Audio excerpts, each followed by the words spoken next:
আজকে হচ্ছে 17ই জুলাই 2024। আমাদের বার কাউন্সিল প্রিলিমিনারি অফলাইন ব্যাচের 94তম ক্লাস এবং বার কাউন্সিলের মানে আমাদের বার কাউন্সিল প্রিলিমিনারি ব্যাচের 94তম ক্লাস এবং বার কাউন্সিলের দ্বিতীয় ক্লাস। তো আমরা আজকে আলোচনা করব, দেখেন, বার কাউন্সিলের কার্যাবলী। গতদিন আমরা বার কাউন্সিল যে বিষয়টা শুরু করেছিলাম আপনাদের একটু মনে করায় দিই, যে বাংলাদেশ বার কাউন্সিলের যে বিষয়টা আছে, এখানে আমরা আমার তিনটা আইন করবো: the legal practitioners and the Bangladesh legal practitioner আর bar council order 1972, the Bangladesh legal practitioner আর বার কাউন্সিল রুলস 1972, আর একটা হচ্ছে canons of professional conduct and etiquette.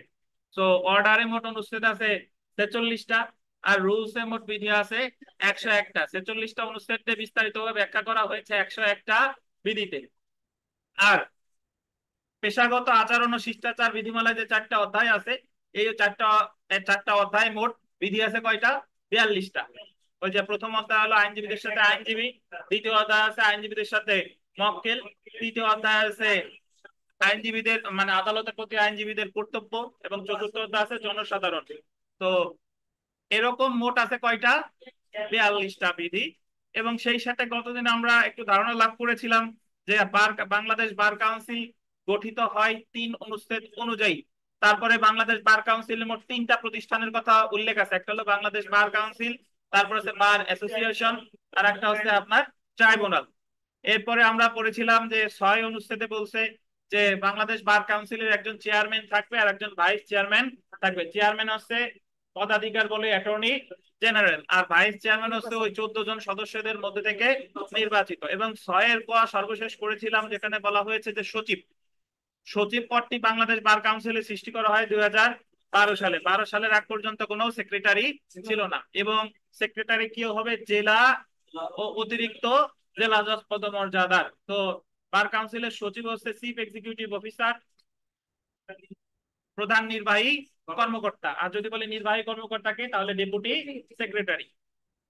এখন আমরা আজকে শুরু করব, দেখেন, বার কাউন্সিলের কার্যাবলী 10 অনুচ্ছেদ। অ্যাডভোকেট তালিকাভুক্ত করা। বাংলাদেশের মানে আমাদের লিখিত পরীক্ষায় প্রশ্ন আসে যে বাংলাদেশ বার কাউন্সিলের কার্যাবলী কি কি। দেখেন, অ্যাডভোকেট তালিকাভুক্ত করা, এই উদ্দেশ্যে পরীক্ষা নেওয়া, সনদ প্রদান, অ্যাডভোকেট তালিকাভুক্তি থেকে বাদ দেওয়া। তাহলে কার্যাবলী কি কি? আপনাদের এই যে যে পরীক্ষা দিচ্ছেন, এই পরীক্ষার আয়োজন করে বাংলাদেশ বার কাউন্সিল, সনদ প্রদান করে বাংলাদেশ বার কাউন্সিল। তারপরে দেখেন, অ্যাডভোকেটদের বিরুদ্ধে পেশাগত অসদাচরণের বিচার এবং শাস্তি দেওয়া। পেশাগত অসদাচরণ হচ্ছে যদি কোনো অ্যাডভোকেট, ওই যে 4টা অধ্যায় বলা আছে না, 4টা অধ্যায় কয়টা বিধি আছে? 42টা বিধি। কোনো বিধি যদি সে লঙ্ঘন করে তখন তার বিরুদ্ধে মামলা দায়ের করে দরখাস্ত দেয় বাংলাদেশ বার কাউন্সিলে, সেটার আবার বিচার করে ট্রাইব্যুনাল। ট্রাইব্যুনাল বিচার করে, এই যে যে ট্রাইব্যুনাল বিচার করে এবং শাস্তি দেওয়ার ক্ষমতা বার কাউন্সিল ট্রাইব্যুনালের আছে। ট্রাইব্যুনালের সদস্য কয়জন? 3 জন। 3 জন। কত অনুচ্ছেদে বলছে? 33। দেখেন, অ্যাডভোকেটদের পেশাগত আচার আচরণ নৈতিকতা নির্ধারণ করা, আন্ডারলাইন করবেন, আইন শিক্ষার উন্নয়ন করা। আইন শিক্ষার উন্নয়ন করা, এর সদস্যদের নির্বাচনের আয়োজন করা। তো এই আর কি বাংলাদেশ বার কাউন্সিলের কাজ। কত অনুচ্ছেদে বলছে? 10 অনুচ্ছেদে। আরো আছে, দেখেন। 1 নাম্বার দেখেন, কোন কাজটি বাংলাদেশ বার কাউন্সিলের নয়? নয় জানতে চাইছে। সনদ প্রদান, পেশাগত অসদাচরণ, আইন শিক্ষার উন্নয়ন, আইনগত সহায়তা দেওয়া বার কাউন্সিলের কাজ কিন্তু নয়। আচ্ছা, এখন আমরা চলে আসি, দেখেন, বার কাউন্সিলের অধীন কমিটি সমূহ। কমিটি, বাংলাদেশ বার কাউন্সিলের অধীন কমিটি সমূহ 11 অনুচ্ছেদের আন্ডারলাইন করেন। 11 অনুচ্ছেদে স্থায়ী কমিটি, স্ট্যান্ডিং কমিটিস, এবং 11 খ অনুচ্ছেদে নিবন্ধন কমিটি, এনরোলমেন্ট কমিটি সম্পর্কিত বিধান আছে। তো যদি আপনাকে বলে যে স্থায়ী কমিটি কত অনুচ্ছেদে আছে? 11। স্থায়ী কমিটির ইংরেজি কি? Standing committee. যদি আপনাকে বলে এনরোলমেন্ট কমিটি, কত অনুচ্ছেদে? 11-র খ। দেখেন, এছাড়া আমরা যদি স্থায়ী কমিটি কয়টা এটা যদি একটু দেখি, যে বার কাউন্সিলের স্থায়ী কমিটি সমূহ, স্ট্যান্ডিং কমিটিস, অনুচ্ছেদ কত? 11। তো Bangladesh legal practitioners and bar council order 1972-এর 11 অনুচ্ছেদে গোল দিবেন 3টি স্থায়ী কমিটির উল্লেখ আছে। পরীক্ষায় প্রশ্ন আসবে যে মোট স্থায়ী কমিটি কয়টা? কয়টা? 3টা। 11-1 অনুচ্ছেদে বলা হয়েছে বার কাউন্সিল নিম্নলিখিত স্থায়ী কমিটি নিয়ে গঠিত হবে। 1 নাম্বার নির্বাহী কমিটি বা এক্সিকিউটিভ কমিটি, 2 নাম্বার আর্থিক কমিটি বা ফিনান্স কমিটি, 3 নাম্বার আইন শিক্ষা কমিটি বা লিগ্যাল এডুকেশন কমিটি। সো এই 3টা কমিটির নাম আপনার মনে রাখতে হবে। কি কি? নির্বাহী কমিটি বা এক্সিকিউটিভ কমিটি, আর্থিক কমিটি বা ফিনান্স কমিটি, আইন শিক্ষা কমিটি বা লিগ্যাল এডুকেশন। পরীক্ষায় প্রশ্ন আসবে যে স্ট্যান্ডিং কমিটি কয়টা? 3টা। পরীক্ষায় প্রশ্ন আসবে যে নিম্নের কোনটি স্ট্যান্ডিং কমিটি, নিম্নের কোনটি স্ট্যান্ডিং কমিটি নয়। তো নির্বাহী, আর্থিক আর কি আইন শিক্ষা, executive, finance and legal education. আচ্ছা, এখন আমরা এই 3টা কমিটির যে সদস্য যদি আমরা দেখি, দেখেন যে নির্বাহী কমিটির সদস্য কয়জন? 5 জন। এই 5 জন সদস্য বার কাউন্সিলের সদস্যদের মধ্যে হতে বার কাউন্সিল কর্তৃক বল দেবেন মনোনীত। বার কাউন্সিলের মোট সদস্য হলো 15 জন। 15 জনের মধ্যে একজন হচ্ছে আপনার এক্স অফিসিও, মানে পদাধিকার বলে, আর 14 জন হচ্ছে নির্বাচিত। তাহলে এই 15 জন থেকে নির্বাহী কমিটির সদস্য হবে কয়জন? 5 জন। ওই 5 জন কি নির্বাচিত না মনোনীত? মনোনীত, ধন্যবাদ। তারপরে দেখেন আর্থিক কমিটি। আর্থিক কমিটির কয়জন? 5 জন। এই 5 জন বার কাউন্সিলের সদস্যদের মধ্যে হতে বার কাউন্সিল করতে কি হবে? মনোনীত। তারপরে আমরা চলে আসি, দেখেন আইন শিক্ষা কমিটি। আইন শিক্ষা কমিটি হচ্ছে মোট সদস্য কয়জন? 9 জন। তো 5 জন, আবার এই 9 জনের মধ্যে 5 জন আবার বার কাউন্সিল সদস্যদের মধ্যে হতে, মানে আগের মতোই। আর বাকি যে 4 জন দেখেন, অবশিষ্ট 4 জনের মধ্যে সর্বনিম্ন 2 জন, বল দিবেন সর্বনিম্ন 2 জন বাংলাদেশের কোন বিশ্ববিদ্যালয় বা কলেজের আইনের 2 জন শিক্ষক হবে। বলতেছে যে আপনার যে আইন শিক্ষা কমিটি, আইন শিক্ষা কমিটির মোট সদস্য কয়জন? 9 জন। 5 জন আসতেছে বাংলাদেশ বার কাউন্সিলের সদস্যদের মধ্যে হতে, আর 4 জন, 4 জনের মধ্যে সর্বনিম্ন 2 জন থাকবে কোথা থেকে? ওই যে আপনার বিশ্ববিদ্যালয় বা আইন কলেজের 2 জন শিক্ষক। ইচ্ছা করলে 4 জনও থাকতে পারে, বাট সর্বনিম্ন কয়জন? 2 জন। এখন অনেকে প্রশ্ন করে যে স্যার 2 জন যদি শিক্ষক নাই আর বাকি 2 জন কে হবে? বাকি 2 জন দেখবে যে দীর্ঘদিন ধরে বার কাউন্সিলে পরীক্ষা কে কে দিচ্ছে। আমার কাছে যদি বলে আমি সুপারিশ করবো আরিফ সাহেবের নাম, উনি আইন শিক্ষা কমিটির সদস্য হিসেবে সুপারিশ করতে পারবে যে কিভাবে ছাত্ররা সহজে পাশ করবে। আর একজন হলো দীনেশ, আমার প্রতিনিধি 2 জন, আর সাবস্টিটিউট হিসেবে থাকবে বিতিকা। যে এও যদি কোন রকম যে মহিলার দরকার হয় তাহলে বিতিকা চলে যাবে আইন শিক্ষা কমিটিতে। বুঝতে পারছেন? তাহলে এখান থেকে যদি আপনাকে বলে ভাই যে আইন শিক্ষা কমিটির মোট সদস্য কয়জন, মনোনীত কয়জন? 5 জন। আর বাকি 4 জনের মধ্যে বিশ্ববিদ্যালয়ের শিক্ষক থাকবে কয়জন? সর্বনিম্ন 2 জন। ইচ্ছা করলে কিন্তু 4 জনও থাকতে পারে। আচ্ছা, এরপরে চলে আসেন নিবন্ধন কমিটি। ভাই অবশ্যই পারে, অবশ্যই পারে। পারবে না কেন? বাংলাদেশের এক একজন মন্ত্রী, এমপি, তারা কয়েক দায়িত্বে আছে। এক একজন দেখবেন তার পদের কোনো অভাব নাই। বিসিবির পদ আছে, গোপালগঞ্জের সাঁতারের পদ আছে, অনেক কিছু আছে। মানুষ একজন, বাট ওনার ওনার যে কয়টা পদ উনি নিজেও জানেন। তো এই জায়গা যেহেতু একাধিক কমিটা, এই জায়গা যেহেতু একাধিক কমিটি, সরি, তো মোট সদস্য তো 15 জন। তাহলে আপনি যদি আলাদা আলাদা করে দেন পরে তো আর আপনি আর পাবেন না। তো তো আপনি বিকাশ, আপনি নির্বাহী কমিটির সদস্য হতে পারেন। আপনার ভালো লবিং থাকলে আপনি আর্থিক কমিটির হতে পারেন, আইন শিক্ষা কমিটির হতে পারেন।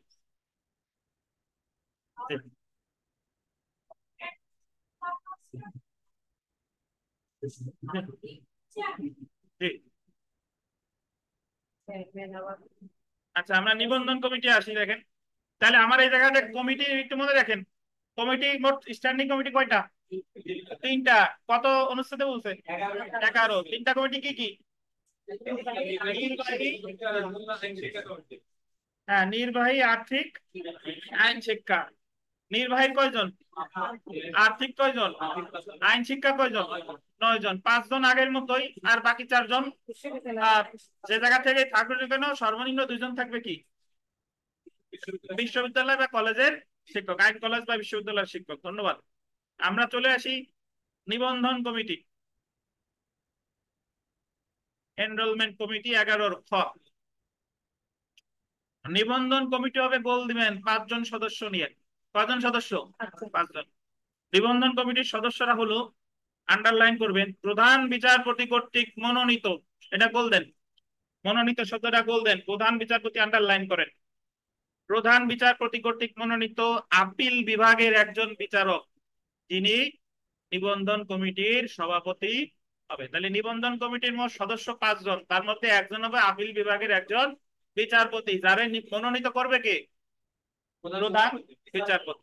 তারপরে দেখেন, প্রধান বিচারপতি কর্তৃক মনোনীত হাইকোর্ট বিভাগের 2 জন বিচারক। তাহলে একজন পাইলাম আপিল বিভাগ থেকে, 2 জন পাইলাম আপিল বিভাগ থেকে, বাট চেয়ারম্যান হবেন কে? আপিল বিভাগের যিনি, তিনি বাংলাদেশের অ্যাটর্নি জেনারেল, আর হলো বার কাউন্সিলের সদস্যদের মধ্যে হতে নির্বাচিত একজন। তাহলে এই হলো মোট কয়জন? 5 জন। একটা জিনিস যদি লক্ষ্য করেন যে নিবন্ধন কমিটিতে কিন্তু, নিবন্ধন কমিটিতে অ্যাটর্নি জেনারেল আছে, ট্রাইব্যুনালে কি অ্যাটর্নি জেনারেল আছে? ট্রাইব্যুনালে কিন্তু অ্যাটর্নি জেনারেল নাই। ট্রাইব্যুনালে কারা আছে?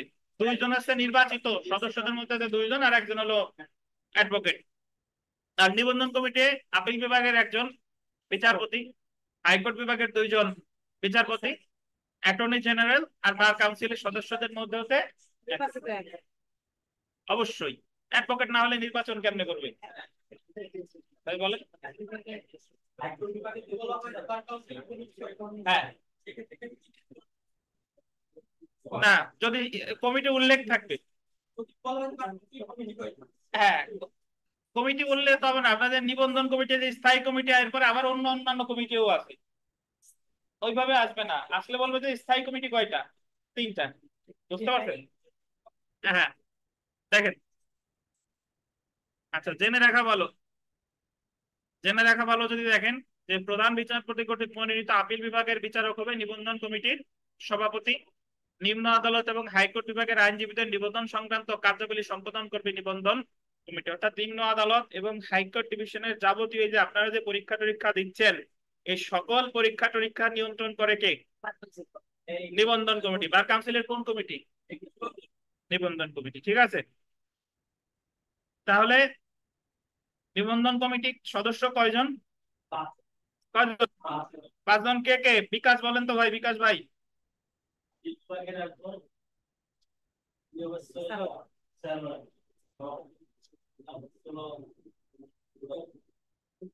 আপিল বিভাগের একজন কি? বিচারপতি। বিচারপতি, তারপরে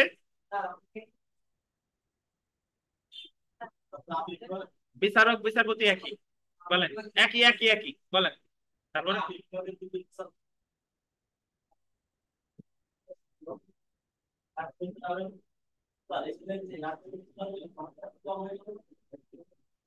মানে আচ্ছা, যাই হোক, কম বেশির কথা পরে আসবানি, আগে হিসেব মিলান।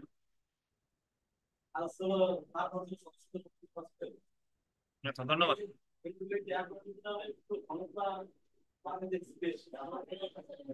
আগে মানে কোন জায়গা দেখছেন? আচ্ছা, দেখেন, আচ্ছা, অ্যাটর্নি জেনারেল কি সব জায়গায় মাথা থাকবে? এই জায়গায় যদি আপনি, এই যে একজন অ্যাটর্নি জেনারেল হচ্ছে উচ্চ পদস্থ, হচ্ছে একজন আপিল বিভাগের বিচারপতি, তাই ওনারা যদি এই জায়গায় প্রধান করে অ্যাটর্নি জেনারেল, তাহলে আবার আপিল বিভাগের যে বিচারপতি, তার সে আবার কি হয়ে যায়? তার তার অবস্থা হবে, তার অবস্থা হবে, আগে ছিল আওয়ামী লীগের ধরেন সহসভাপতি, এখন মানাইছে তারা সদস্য, তা সে আবার তাহলে এরকম হয়ে যাবে। বুঝতে পারছেন তো? এই জায়গায় একটা জিনিস মনে রাখবেন যে আপনার কম হইলেও, অ্যাটর্নি জেনারেলের কম হইলেও এটা সামঞ্জস্য আছে, কারণ অ্যাটর্নি জেনারেলের চেয়ে পদমর্যাদার দিক থেকে কার ইয়া বেশি? আপিল বিভাগের বিচারপতি। আর কম বেশিতে আমাদের কাজ নাই, আপাতত বোঝেন যে সদস্য কয়জন? 5 জন। আর তারপরে যদি কম বেশির কথা বলেন, পদাধিকার বলে অ্যাটর্নি জেনারেল থেকে আহ আপিল বিভাগের বিচারপতির সম্মান বেশি। বেশি। আর যারা যারা বলতেছেন যে আপনাদের বইতে বিচারক লেখা বা বিচারপতি লেখা, সুপ্রিম কোর্টে যারা বিচার কার্য পরিচালনা করে, মানে high court division and appellate division, তাদেরকে বিচারপতিও বলে বিচারকও বলে, কিন্তু নিম্ন আদালতের যারা আছে তাদেরকে শুধু কি বলে? বিচারক। কথা শেষ। হ্যাঁ, জেনে রাখা ভালো। দেখেন,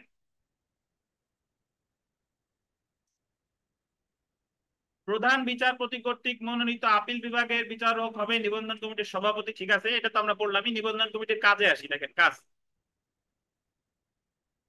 কাজও অলরেডি আমরা পড়ে ফেলছি। 11 খ অনুচ্ছেদ অনুসারে আইনজীবীদের নিবন্ধন, নিবন্ধন কমিটির কাজ আইন দ্বারা নির্ধারিত হবে। বার কাউন্সিলের রুলস এর 60 ক বিধি অনুসারে আইনজীবী হিসেবে তালিকাভুক্তির জন্য প্রত্যেক আবেদনকারী বার কাউন্সিল কর্তৃক নির্দেশিত এবং তদারকিকৃত, আন্ডারলাইন করেন, এমসিকিউ লিখিত এবং মৌখিক সম্পন্ন করবে।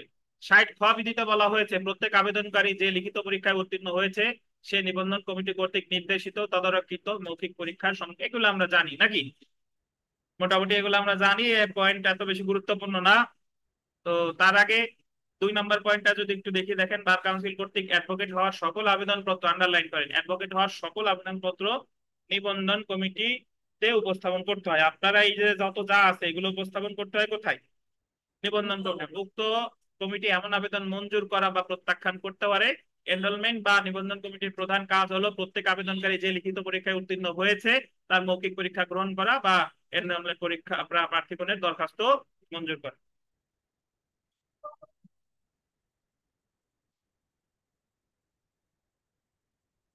কোনটা? হ্যাঁ, দেখেন, জি। তো 1 নম্বর প্রশ্নটা দেখেন, বার কাউন্সিল কর্তৃক প্রাপ্ত অ্যাডভোকেট হওয়ার সকল আবেদনপত্র, এই যে যে কমিটিতে উপস্থাপন করতে হয়, আপনারা যে আবেদনপত্র তথ্য দেন এগুলো উপস্থাপন করতে হবে কোথায়? কোথায় বলেন? এনরোলমেন্ট কমিটিতে। ঠিক আছে। 2 নম্বরটা দেখেন যে অ্যাডভোকেট এনরোলমেন্ট কমিটির চেয়ারম্যান কে? আপিল বিভাগের বিচারক। 3 নম্বর দেখেন, বাংলাদেশ বার কাউন্সিলের আইন শিক্ষা কমিটিতে সর্বনিম্ন কতজন বিশ্ববিদ্যালয়ের সদস্য থাকবে? কতজন ভাই? 2 জন। হ্যাঁ বলেন। একই। সভাপতি চেয়ারম্যান এক, আর সেক্রেটারি সম্পাদক এক। সেক্রেটারি সম্পাদক এক। বার কাউন্সিলের সম্পাদক কে বলেন?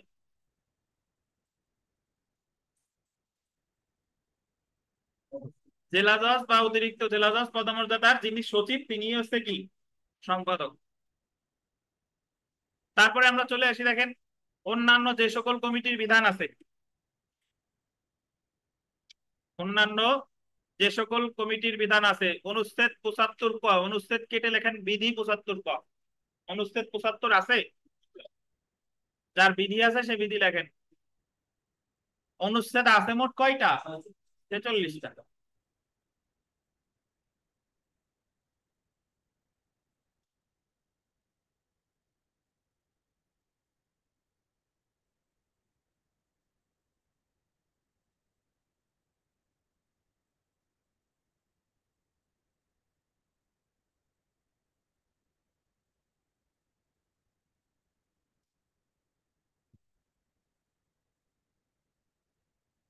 দেখেন, 11 অনুচ্ছেদে স্থায়ী কমিটি আছে, স্ট্যান্ডিং কমিটি। 11 খ অনুচ্ছেদে আছে নিবন্ধন কমিটি। উল্লেখিত কমিটিগুলো ছাড়াও বার কাউন্সিল ইহার কার্যাবলী কার্যকরীভাবে সম্পাদন করতে নিম্নলিখিত কমিটিগুলো গঠন করতে পারে। বিধি কত?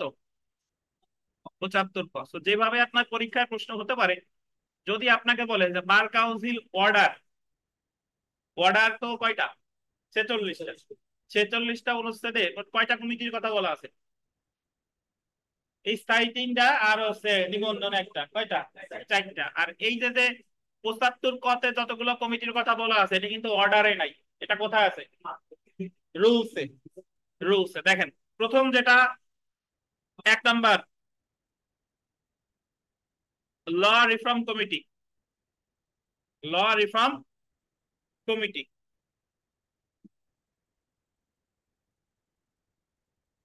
2 নম্বর দেখেন, human rights and legal aid committee. হ্যাঁ।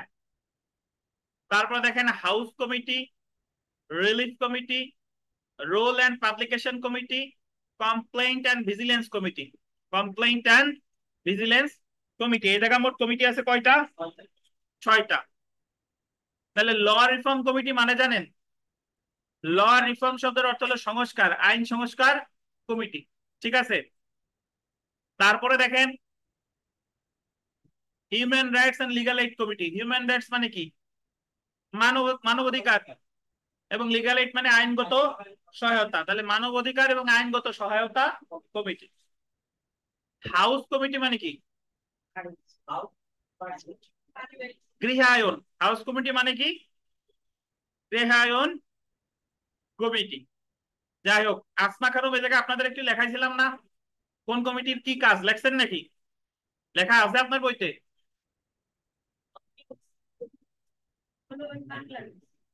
বাংলায় লেখা আছে? আচ্ছা, হাউস কমিটির বাংলা কি লেখছেন? আর রিলিফ কমিটি মানে কি? ত্রাণ বা বিতরণ। রোল এন্ড পাবলিকেশন মানে কি লেখছেন? ক্রমিক এবং প্রকাশনা। ক্রমিক এবং প্রকাশনা। আর কমপ্লেইন্ট এন্ড ভিজিলেন্স, অভিযোগ ও সতর্কীকরণ কমিটি। কমপ্লেইন্ট এন্ড ভিজিলেন্সের নিচে লেখেন অভিযোগ এবং সতর্কীকরণ কমিটি।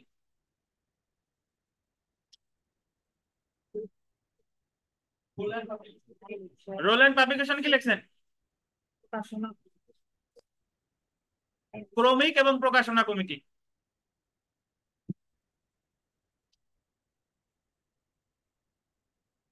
তাহলে যদি আপনাকে বলে যে ৭৫ ক বিধিতে মোট কমিটি কয়টা?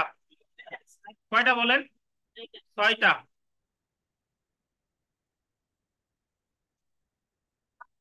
হ্যাঁ, মানবাধিকার এবং আইনগত সহায়তা। হিউম্যান রাইটস মানে মানবাধিকার এবং আইনগত সহায়তা। ল রিফর্ম মানে আইন সংস্কার কমিটি।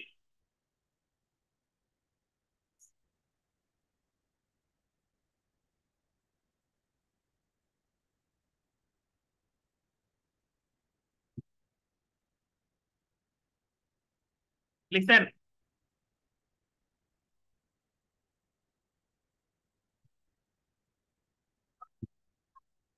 আইন সংস্কার। আইন সংস্কার। রিফর্ম শব্দের অর্থ হলো সংস্কার।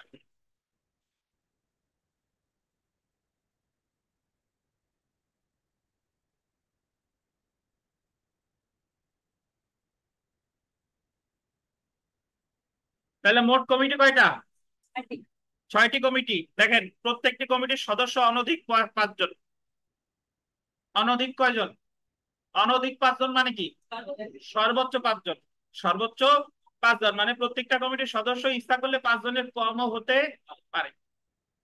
এবং বার কাউন্সিল কর্তৃক নির্বাচিত অনধিক ৫ জন সদস্য নিয়ে। নির্বাচিত অনধিক কয়জন? ৫ জন সদস্য নিয়ে। আচ্ছা, তারপরে দেখেন প্রত্যেক কমিটির মেয়াদ হবে বার কাউন্সিলের মেয়াদের মতো, যদি না বার কাউন্সিল যখন কমিটি গঠন করে তখন ভিন্ন কিছু বিধান করে। অর্থাৎ এই কমিটিগুলোর মেয়াদ হবে বার কাউন্সিলের যে মেয়াদ সেই মেয়াদ। যদি ওই কমিটি গঠন করার সময় বলে দেয় মেয়াদ ১ বছর, তাহলে কতদিন? ১ বছর। আর যদি কোনো মেয়াদ না দেয় তাহলে বার কাউন্সিলের মেয়াদ কতদিন? ৩ বছর। এই কমিটিরও বার কাউন্সিলের যে মেয়াদ, কমিটিরও সেই মেয়াদ।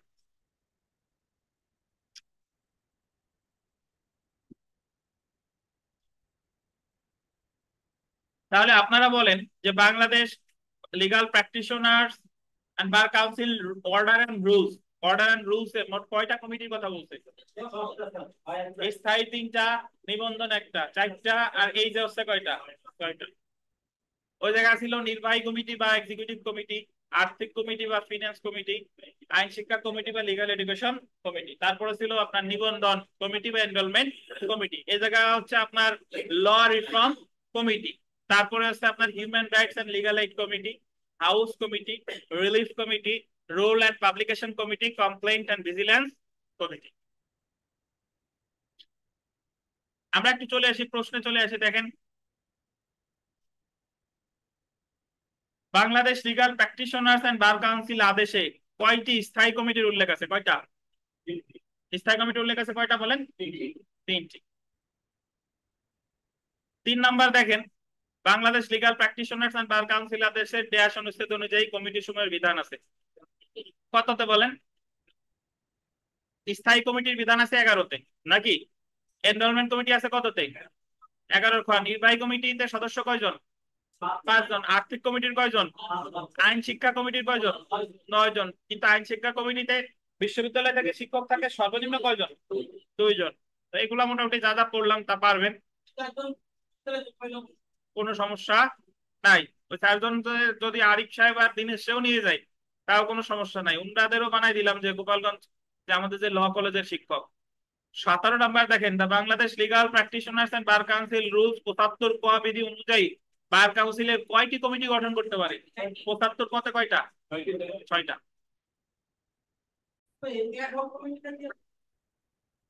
অ্যাডহক কমিটি হচ্ছে আপনার ওই আহ, এটা গঠন করছিল 2000 কত সালে, যখন ওই যে আপনার 21 সালে 28 জুলাই। একটু লিখে নেন, লেখেন মাসুদ, একটু বলেন। অ্যাডহক কমিটি হচ্ছে 8-এর এতে আছে নাকি? 8 কতে লেখেন, অনুচ্ছেদ 8 ক, অ্যাডহক কমিটি। 2021 সালের 28 জুলাই 8 কখনো লেখেন 2021 সালের 28 জুলাই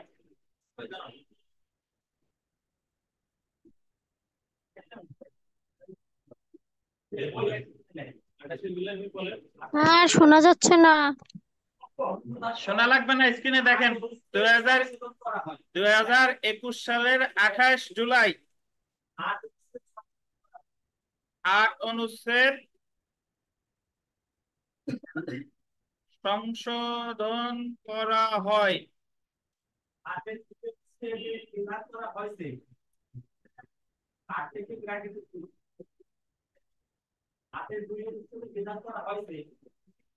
মহামারী প্রাকৃতিক দুর্যোগ অথবা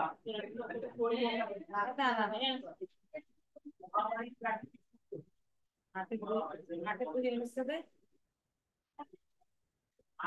অনুচ্ছেদে বিধান করা হয়েছে মহামারী প্রাকৃতিক দুর্যোগ অথবা জৈব কোনো কারণে নির্ধারিত সময়ের মধ্যে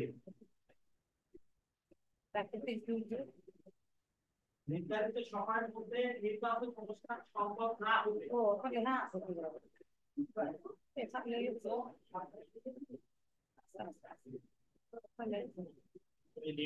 জৈব কারণে অন্য কোনো জৈব কারণে নির্ধারিত সময়ের মধ্যে নির্বাচন অনুষ্ঠান সম্ভব না হলে নির্বাচন অনুষ্ঠান সম্ভব না হলে সরকার গেজেট প্রকাশের মাধ্যমে 1 বছরের জন্য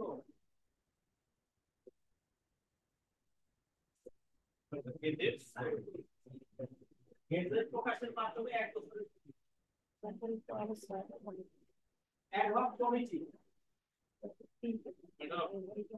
অ্যাডহক কমিটি গঠন করতে পারে। অ্যাডহক বাংলায় লেখেন, ইংলিশ লেখেন ADHOC, অ্যাডহক। জি জি। অ্যাডহক কমিটির সদস্য কোন এই 8 নম্বর বুঝতে পারছো না? এত কোন যেটা বলবো না সদস্য এটা এই সদস্য অ্যাডহক কমিটি বলছি কি যে তুমি যেটা বলেন ওটা অবশ্যই না তাইলে সদস্য কোনো তুমি যেটা বলেন ওটা কি হাতে 8 কোয়া মানে 8 সংশোধন করে 8 কোয়া মানে 8 কোয়াতে তাহলে আবার 8-এর 2 বললেন কেন? এই 2 বললাম 8-এর 2 হলো লেখাইছিলেন আপনি লেখাইছিলেন তো এইভাবে না। আমি এটা লেখা আছে স্যার, লেখা আছে।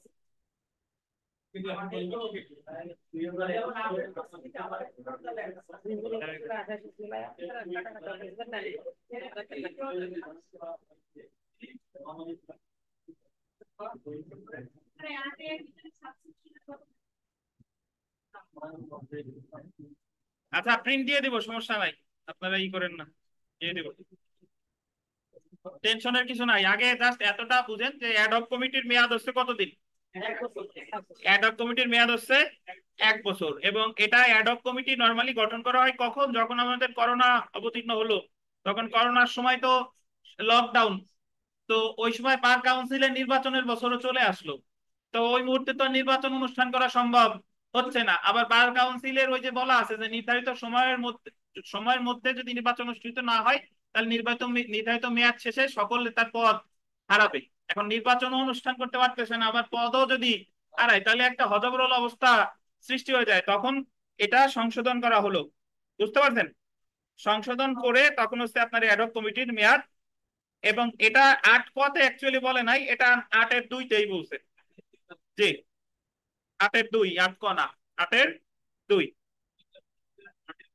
হ্যাঁ, 8-এর 2। এবং এই অ্যাডহক কমিটির মেয়াদ হচ্ছে 1 বছর। কত বছর? 1 বছর। এটা 8-এর 2-তেই বলছে। তাহলে 8-এর 2-তে বলছে যে 2021 সালের 28শে জুলাই 8 অনুচ্ছেদ সংশোধন করা হয়। 8-এর 2 অনুচ্ছেদে বিধান করা হয় যে মহামারী, প্রাকৃতিক তারপরে দুর্যোগ অথবা দৈব কোনো কারণে নির্ধারিত সময়ের মধ্যে নির্বাচন অনুষ্ঠান সম্ভব না হলে সরকার গেজেট প্রকাশের মাধ্যমে 1 বছরের জন্য অ্যাডহক কমিটি গঠন করতে পারে। আর এই অ্যাডহক কমিটির মেয়াদ হবে কতদিন? 1 বছর। আর এর সদস্য কয়জন? 15 জন। এই তো কথা। অনলাইনে যারা আছেন লিখতে পারছেন?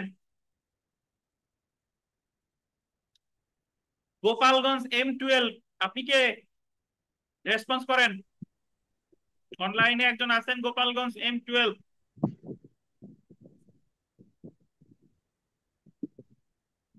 আর মিন্টু হালদার বলছিলাম, ও আচ্ছা আচ্ছা চেঞ্জ হয়ে গেছে স্যার। আচ্ছা, ভালো হ্যাঁ আছেন? হ্যাঁ স্যার, ভালো আছি, ভালো আছেন? জি, আলহামদুলিল্লাহ।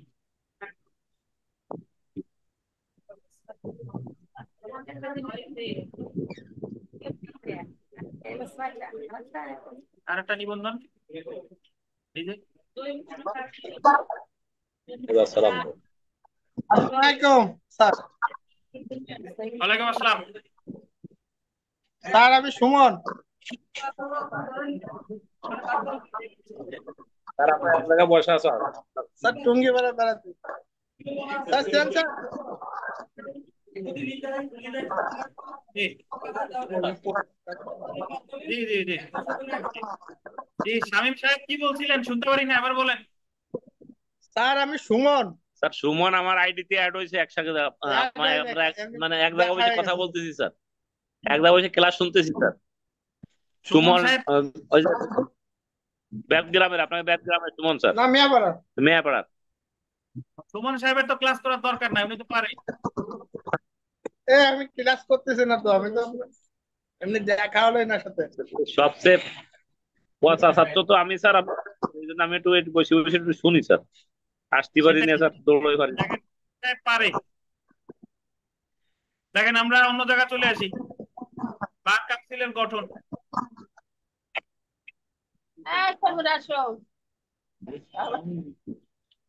মুখ করে দিচ্ছে।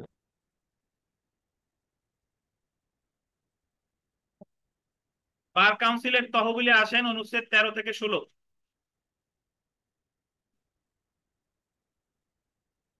13 অনুচ্ছেদ অনুসারে বার কাউন্সিল কর্তৃক গ্রহণকৃত নিবন্ধন ফি, মঞ্জুরকৃত অর্থ, অনুদান, চাঁদা বার কাউন্সিলের তহবিল এর অংশ হিসেবে গণ্য হবে। এটা আমাদের অত বেশি গুরুত্বপূর্ণ না। 14 অনুচ্ছেদটা দেখেন। 14 অনুচ্ছেদ অনুসারে আইনজীবী গণের, আন্ডারলাইন করেন, আইনজীবী গণের এবং তাদের পরিবার এবং তাদের উপর নির্ভরশীল ব্যক্তিদের কল্যাণের জন্য গ্রুপ ইন্স্যুরেন্স স্কিম বা বেনেভোলেন্ট ফান্ড গঠন করতে পারে। এটা গুরুত্বপূর্ণ, পরীক্ষায় আসবে যে গ্রুপ ইন্স্যুরেন্স স্কিম বা বেনেভোলেন্ট ফান্ড কেন গঠন করা হয়? আইনজীবীগণের, তাদের পরিবার বা তাদের উপর নির্ভরশীল ব্যক্তিদের কিসের জন্য? কল্যাণের জন্য। কত অনুচ্ছেদে? 14 অনুচ্ছেদ। তো 14 অনুচ্ছেদ আমার মনে না রাখলেও সমস্যা নাই, জাস্ট এতটুকু মনে রাখবেন, আইনজীবীগণের, তাদের পরিবার আর পরিবারের উপর নির্ভরশীল ব্যক্তিদের কিসের জন্য? কল্যাণের জন্য। এটা মনে রাখবেন। এখান থেকে প্রশ্ন আসে যে বেনেভোলেন্ট ফান্ড কেন গঠন করা হয়। ঠিক আছে?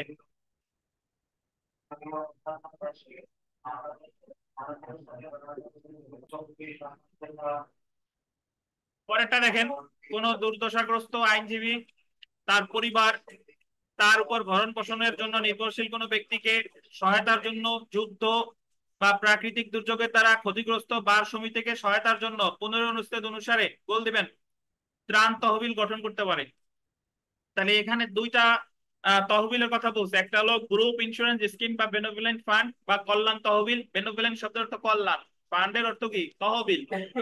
তাহলে আইনজীবীদের তার পরিবারদের বা পরিবারের উপর নির্ভরশীল ব্যক্তিদের কল্যাণের জন্য যে ফান্ড গঠন করে সেটাকে বলে গ্রুপ ইন্স্যুরেন্স স্কিম বা বেনেভোলেন্ট ফান্ড। আর একটা দুর্দশাগ্রস্ত আইনজীবী বা তাদের পরিবারের জন্য বা তাদের ভরণ পোষণের জন্য যে কমিটি গঠন করা হয় সেটাকে বলে ত্রাণ তহবিল বা রিলিফ ফান্ড। দেখেন,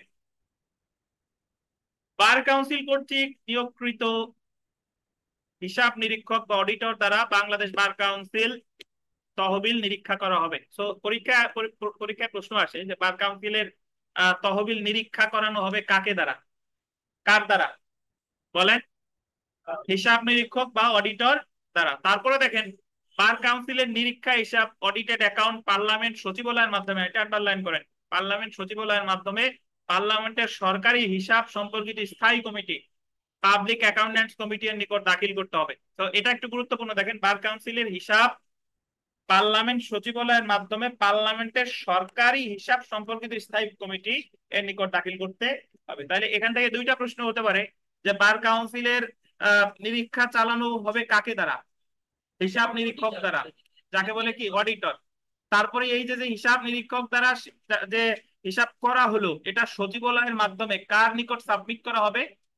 সরকারি হিসাব সম্পর্কিত স্থায়ী কমিটি। বাট কোন সচিবালয়ের মাধ্যমে? সংসদের পার্লামেন্ট সচিবালয়ের মাধ্যমে, মানে জাতীয় সংসদের যে সচিবালয় আছে সেটার মাধ্যমে কার কাছে সাবমিট করা হবে? সরকারি হিসাব সম্পর্কিত স্থায়ী কমিটি। এই জায়গায় অনুচ্ছেদ মনে রাখার কোন দরকার নাই ভাই, বুঝেন? এই জায়গায় এতটুকু মনে রাখবেন যে আইনজীবী তার পরিবারের সদস্যদের কল্যাণের জন্য কল্যাণ তহবিল বা বেনেভোলেন্ট ফান্ড, আর যদি দুর্দশাগ্রস্ত আইনজীবী ভরণ পোষণের জন্য কি ত্রাণ তহবিল বা রিলিফ ফান্ড। ঠিক আছে। আর বার কাউন্সিলের সকল হিসাব রাখবে কে? নিরীক্ষক বা কে? অডিটর। আর এই যে হিসাব এটা সংসদের সচিবালয়ের মাধ্যমে সাবমিট করা হবে সরকারি হিসাব সংক্রান্ত স্থায়ী কমিটির নিকট। এইটুকু। এই জায়গা কোন অনুচ্ছেদে কি আছে এগুলা কিছুই মনে রাখার দরকার নাই। আমরা সেলফ প্র্যাকটিসে চলে আসি। সেলফ প্র্যাকটিসের পরে আমরা নামাজে যাব। দেখেন যে আইনজীবীগণের এবং তাদের পরিবার এবং তাদের উপর নির্ভরশীল ব্যক্তিদের কল্যাণের জন্য বার কাউন্সিল গঠন করতে পারে কখন কখন? মানে গ্রুপ ইন্স্যুরেন্স স্কিম বা বেনেভোলেন্ট ফান্ড। 2 নম্বর দেখেন, কোন দুর্দশাগ্রস্ত আইনজীবী বা তার পরিবার বা তার উপর ভরণ পোষণের জন্য নির্ভরশীল কোনো ব্যক্তিকে সহায়তার জন্য যুদ্ধ বা প্রাকৃতিক দুর্যোগের দ্বারা ক্ষতিগ্রস্ত বার সমিতিকে সহায়তার জন্য বার কাউন্সিল গঠন করতে পারে কোনটা? Relief fund. এই ধরনের প্রশ্নই হবে, অনুচ্ছেদ দরকার নাই। 4 নম্বর দেখেন, বার কাউন্সিলের হিসাব নিরীক্ষণ করার জন্য হিসাব নিরীক্ষক ও অডিটর নিয়োগ দিবে কে? 3টে স্টার দেন, গুরুত্বপূর্ণ। 5 নাম্বার দেখেন, বার কাউন্সিলের হিসাব নিরীক্ষা দাখিল করতে হবে কার কাছে? পার্লামেন্টের সরকারি হিসাব সম্পর্কিত কমিটির নিকট। খুবই গুরুত্বপূর্ণ। অনুচ্ছেদেরটা পড়বো না, অনুচ্ছেদ আমার দরকার নাই। 7 নাম্বার দেখেন, এটাও দরকার নাই, অনুচ্ছেদ দরকার নাই। সরাসরি আমরা চলে আসবো আইনজীবী হওয়ার যোগ্যতা অযোগ্যতা। এটা আমরা নামাজের পর, আসরের নামাজের পর ইনশাল্লাহ শুরু করবো। ততক্ষণ পর্যন্ত বিরতি, আবার শুরু হলে লিঙ্ক পাবেন ইনশাল্লাহ।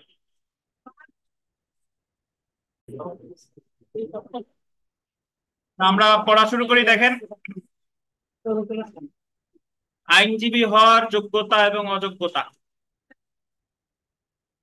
আইনজীবী না হয়ে আইন পেশা করার শাস্তি। দেখেন, the Bangladesh legal practitioners and bar council orders 1972-এর, আন্ডারলাইন করবেন, 19-এর 1 অনুচ্ছেদে বলা হয়েছে কোন ব্যক্তি আইন পেশা করতে পারবে না যদি না সে একজন আইনজীবী হয়। মানে যদি সে আইনজীবী না হয়ে সে আইনজীবীর ছদ্মবেশে আইন পেশা পরিচালনা করে তাহলে দেখেন তার কি হবে। অন্যদিকে আন্ডারলাইন করবেন, 41 অনুচ্ছেদে বিধান করা হয়েছে যে কোনো ব্যক্তি যে আইনজীবী না কিন্তু আইন পেশা করে এবং যে কোনো ব্যক্তি যে এই অর্ডারের অধীন হাইকোর্ট বিভাগে প্র্যাকটিস করার জন্য অধিকারী না কিন্তু হাইকোর্ট বিভাগে প্র্যাকটিস করে, তাহলে এমন ব্যক্তি, আন্ডারলাইন করেন, 6 মাস, এমন ব্যক্তি অনধিক 6 মাসের কারাদণ্ডে দণ্ডিত হতে পারে।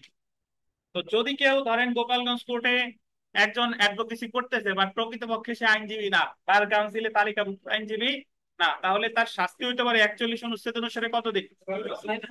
6 মাস, অনধিক 6 মাস। এখন এই 6 মাস যেহেতু সশ্রম বিনাশ্রম কিছুই বলা নাই, তো এটা of either description, that means এটা সিম্পল হইতে পারে, রিগোরাসও হতে পারে। আর একটা জিনিস মনে রাখবেন যে একজন ধরেন গোপালগঞ্জের একজন আইনজীবী, সে হাইকোর্টে এনরোলড হয় নাই এখনো, হাইকোর্টের অ্যাডভোকেট এখনো হয় নাই, সে যদি হাইকোর্ট ডিভিশনে গিয়ে যে হাইকোর্ট বিভাগের অ্যাডভোকেট পরিচয় দিয়ে প্র্যাকটিস করতেছে, তাহলে পরবর্তীতে যদি সে ধরা পড়ে তাহলে সেও কিন্তু এই অনুচ্ছেদ অনুযায়ী দণ্ডিত হতে পারে কতদিন? 6 মাস পর্যন্ত। বুঝতে পারছেন? তার মানে স্বয়ং একজন আইনজীবীও দণ্ডিত হতে পারে যদি তিনি হাইকোর্টের লাইসেন্স প্রাপ্ত না হয়ে হাইকোর্ট ডিভিশনে যদি প্র্যাকটিস করে। তাহলে আমার মনে রাখতে হবে এই জায়গা 19 আর 41 একটু মনে রাখতে হবে। 19-এ বলছে যে কোনো ব্যক্তি আইন পেশা পরিচালনা করতে পারবে না যদি না সে একজন আইনজীবী হয়, আর যদি সে আইন পেশা পরিচালনা করে আইনজীবী না হয়েও তাহলে তার শাস্তি হতে পারে কতদিন? 6 মাস। আচ্ছা, এরপরে আমরা চলে আসি দেখেন আইনজীবী হওয়ার যোগ্যতা ও অযোগ্যতা।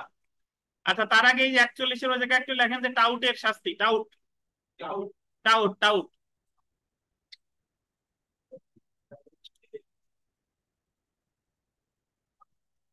বাংলায় লিখতে পারে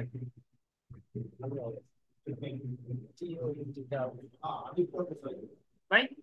আমাদের মানে আমি মানে অ্যাডভোকেট না হলেও মানে জি, তাহলে আইনজীবী হওয়ার যোগ্যতা এবং অযোগ্যতা যদি আমরা দেখি, দেখেন যে আইনজীবী হওয়ার জন্য কি ভাই, এই তো টাউটের শাস্তি 41 অনুচ্ছেদে যেটা, সেটাই তো টাউটের শাস্তি। আইনজীবী হওয়ার যোগ্যতা ও অযোগ্যতা, আইনজীবী হওয়ার জন্য প্রয়োজনীয় যোগ্যতা এবং অযোগ্যতা গোল্ডেন 27 অনুচ্ছেদে আলোচনা করা হয়েছে।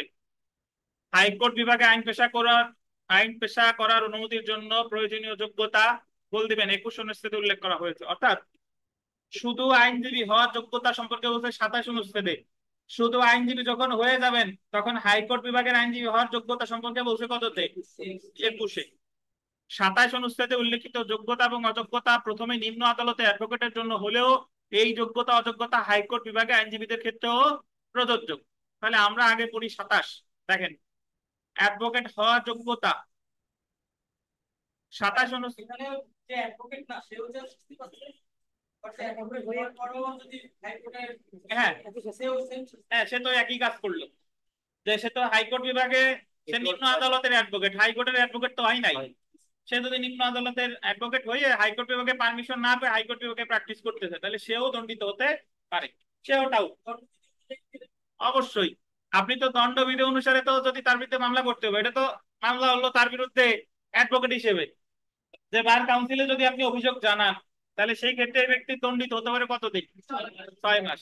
আর দণ্ডবিধি অনুযায়ী তো ডেফিনেটলি সেই ছদ্মবেশের প্রতারণা করছে, ওই যে 419 সাজা কত? 3 বছর। জি, আপনারা কিছুদিন পর পর ফেসবুকে বিভিন্ন গ্রুপে দেখেন বিভিন্ন ঢাকা জজ কোর্ট বা হাইকোর্টে একজন ধরা পড়ছে, গলায় টাউট লেখা একটা ঝুলাই দিছে, মাঝে মাঝে মায়াও হয়, এমন মুরব্বী একজন তার গলায় টাউট ইয়া করে দিচ্ছে। এখন মায়া হলেও কিছু কিছু ক্ষেত্রে মানে আপনি মুরব্বী হয়ে টাউটারি করেন কেন? দেখেন 27 অনুচ্ছেদ অনুসারে কোন ব্যক্তি অ্যাডভোকেট হিসেবে তালিকাভুক্ত হওয়ার যোগ্য হবে যদি সে নিম্নলিখিত শর্ত পূরণ করে, যথা 1, আন্ডারলাইন করেন, বাংলাদেশের নাগরিক হয়। অবশ্যই তার কি হতে হবে? বাংলাদেশের নাগরিক। সে 21 বছর বয়স পূর্ণ করেছে। আইনজীবী হওয়ার মানে 21 বছর না হলে সে আইনজীবী হতে পারবে না। আর সর্বোচ্চ বয়স কত? সর্বোচ্চ কিন্তু কোনো সীমা নেই, কিন্তু সর্বনিম্ন বয়স, সর্বনিম্ন কত? 21 বছর। 21 বছরের আগে অ্যাডভোকেট হওয়া যাবে না। সে বাংলাদেশের ভিতরের কোনো বিশ্ববিদ্যালয় হতে আইন বিষয়ে ডিগ্রি অর্জন করেছে বা 1971 সালের 26শে মার্চের আগে পাকিস্তানের কোনো বিশ্ববিদ্যালয় হতে আইন বিষয়ে ডিগ্রি অর্জন করেছে। বলতেছে যে বাংলাদেশের কোনো বিশ্ববিদ্যালয় থেকে আইন বিষয়ে ডিগ্রি নিয়েছে, অথবা 1971 সালের 26শে মার্চের আগে পাকিস্তানের কোনো বিশ্ববিদ্যালয় হতেও যদি সে আইনের ডিগ্রি নিয়ে থাকে তাহলে সে পরীক্ষা দিতে পারবে, আইনজীবী হতে পারবে।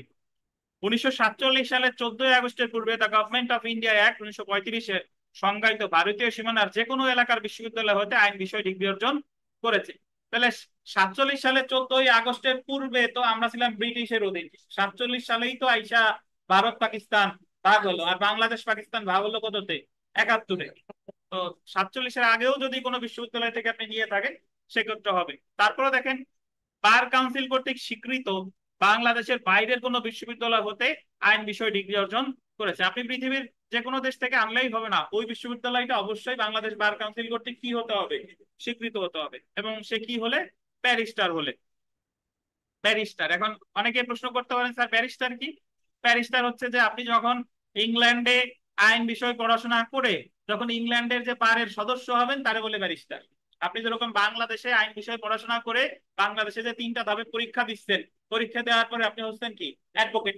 ঠিক একইভাবে ইংল্যান্ডের আইন নিয়ে পড়াশোনা করে ইংল্যান্ডের বারে পরীক্ষা দেওয়ার পরে আপনি ওই দেশে অ্যাডভোকেট বলে না, ওই দেশে বলে কি? ব্যারিস্টার। সহজ কথা। মানে আমাদের দেশে দেশে এসে আবার পরীক্ষা দেয়। আচ্ছা, ব্যারিস্টারি অন্যান্য কয়েক দেশেও আছে, তা আমাদের জাস্ট আপাতত ইংল্যান্ড মনে রাখেন, অস্ট্রেলিয়ান আছে, অন্যান্য দেশেও আছে, তবে হ্যাঁ সবচেয়ে মর্যাদা বেশি ইংল্যান্ডের। তো এখন ওই ব্যারিস্টার যে ধরেন সে পড়ালেখা করে আসছে ইংল্যান্ডের, মানে ল করছে, ল করার পরে ইংল্যান্ডের যে বার কাউন্সিল ধরে সেখানে সে পাশ করছে, তখন তার নাম হয়েছে কি? ব্যারিস্টার। এখন সে তো ইংল্যান্ডের ব্যারিস্টার, বাংলাদেশে এসে তাকে আবার বার কাউন্সিলের পরীক্ষা দিতে হবে, অ্যাডভোকেট হতে হবে। একটা সময় পর্যন্ত দেওয়া লাগতো না, যে ইংল্যান্ডের ব্যারিস্টার এসে সরাসরি প্র্যাকটিস করতে পারতো। এখন ব্যারিস্টারদের খাটনি বেড়ে গেছে, কারণ তারা যারা বাংলাদেশি আইন পড়ে নাই, শুধু শুধু দেখা গেল যে পড়ছে আপনার ব্রিটিশ ল, তারপরে ওখান থেকে বার একলা করে আসছে, এখন বাংলাদেশে আইসা এই ফৌজদারি কার্যবিধি সুনির্দিষ্ট দেওয়া নিয়ে মাথায় ঢুকাইতে বেশ কষ্ট হয়। বুঝতে পারছেন? কষ্ট হইলেও ব্যারিস্টার হলেও আপনাদের বার কাউন্সিল পরীক্ষা দিতে হবে, তারপরেই সে অ্যাডভোকেট হবে। এলো সহজ কথা। আচ্ছা, ধন্যবাদ। ব্যারিস্টার সুমন সাহেব ঢাকা ইউনিভার্সিটির একজন লয়ের ছাত্র। তো উনি ডেফিনেটলি আগে বাংলাদেশি আইন পড়ছে, তারপরে আইন পড়তে হলো ব্রিটিশ ল। তো যে বাংলাদেশি আইন পড়ে তারপরে আপনার আবার ব্রিটিশ ল পড়ে তারপরে ব্যারিস্টার হয়, তার সে তো বাংলাদেশের আইন তো সব জানে। কিন্তু যে একেবারে মধ্যে নিউ কামার, সে বাংলাদেশি আইন কিছু পড়েই নাই, সে তো সরাসরি ব্রিটিশ আইন পড়েই পরে আবার তার কষ্ট করে বাংলাদেশি আইন পড়া লাগতেছে বাংলাদেশি আইন মানে পরীক্ষা দেওয়ার জন্য। জি, দেখেন,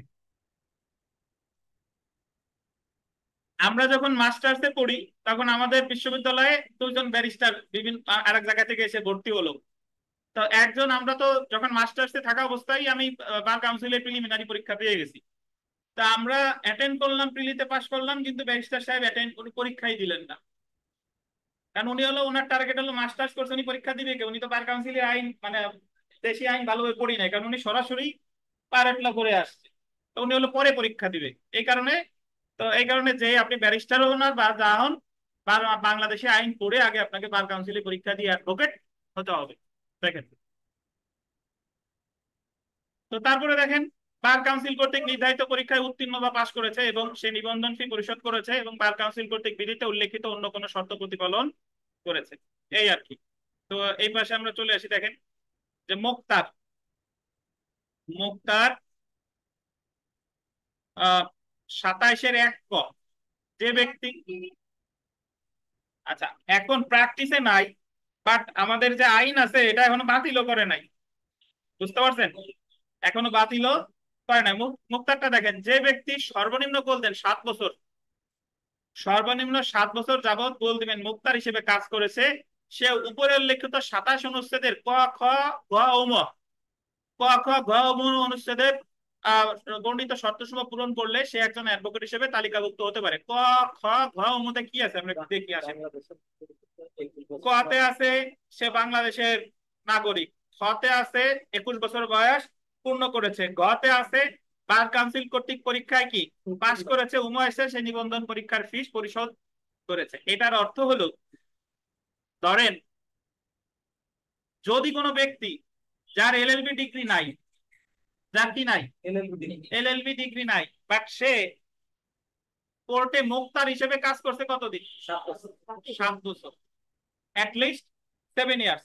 7 বছর কাজ করার পরে সে বাংলাদেশী নাগরিক এবং তার বয়স 21-এর বেশি, তাহলে সে বার কাউন্সিল পরীক্ষা দিতে পারবে, যদিও তার কি না থাকলে, এলএলবি সার্টিফিকেট না থাকলে, কারণ সে হচ্ছে একজন কি মুক্তার, এবং পরীক্ষা দিয়ে অবশ্যই তাকে কি হতে হবে, পাস করতে হবে।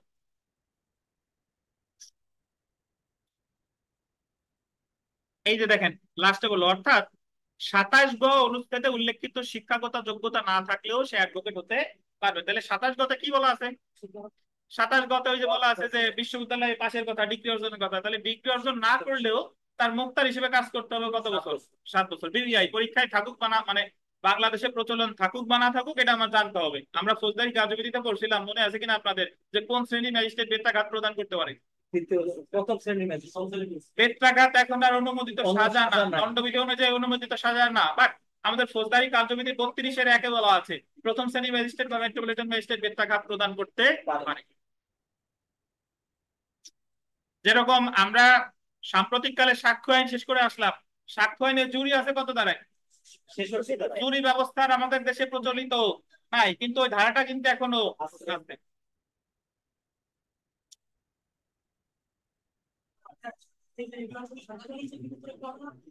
হ্যাঁ, কিসের জন্য বলেন? 27-এর মুক্তার মুক্তারের কথা বলতে 27-এর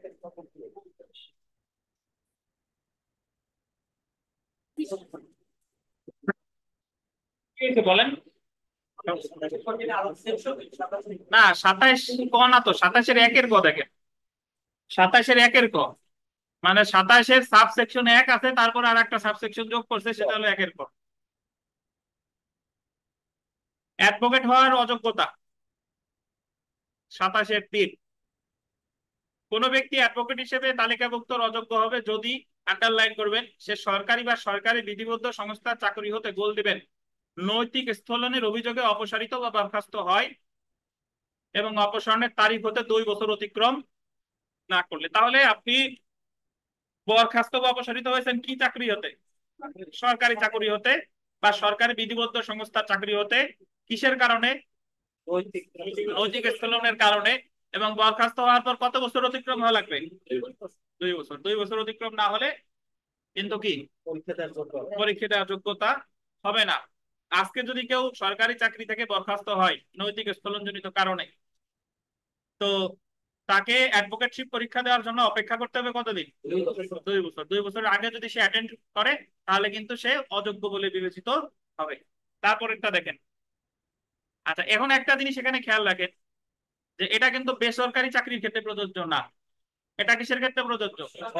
সরকারি। তো যদি আপনাকে বলে যে বেসরকারি চাকরি থেকে নৈতিক স্থলনজনিত কারণে যদি কেউ বরখাস্ত হয়, তাহলে তার ক্ষেত্রে কি এটা প্রযোজ্য না। তারপরটা দেখেন, সে নৈতিক স্থলনজনিত অপরাধে দণ্ডিত হয়, গোল দেন, উপরে গোল দেন, দণ্ডিত হয়। উপরেরটা কি দণ্ডের কথা বলেছে? উপরেরটা বলছে কি অপসারণ বা বরখাস্ত। আর এখানে বলতেছে সে নৈতিক স্থলনজনিত কারণে দণ্ডিত হয় এবং দণ্ডিত হওয়ার তারিখ হতে, আন্ডারলাইন 5 বছর বা সরকার কর্তৃক অফিসিয়াল গেজেটে নোটিফিকেশন দ্বারা সরকার যেমন কম মেয়াদ উল্লেখ করে এমন সময় অতিবাহিত না হলে। বলতেছে যদি সে দণ্ডিত হয়, দণ্ডিত হওয়ার ক্ষেত্রে তার কোনো চাকরি করা লাগবে না, ধরেন সে দণ্ডিত হয়েছে, তাহলে দণ্ডিত হওয়ার ক্ষেত্রে অবশ্যই কি কারণে?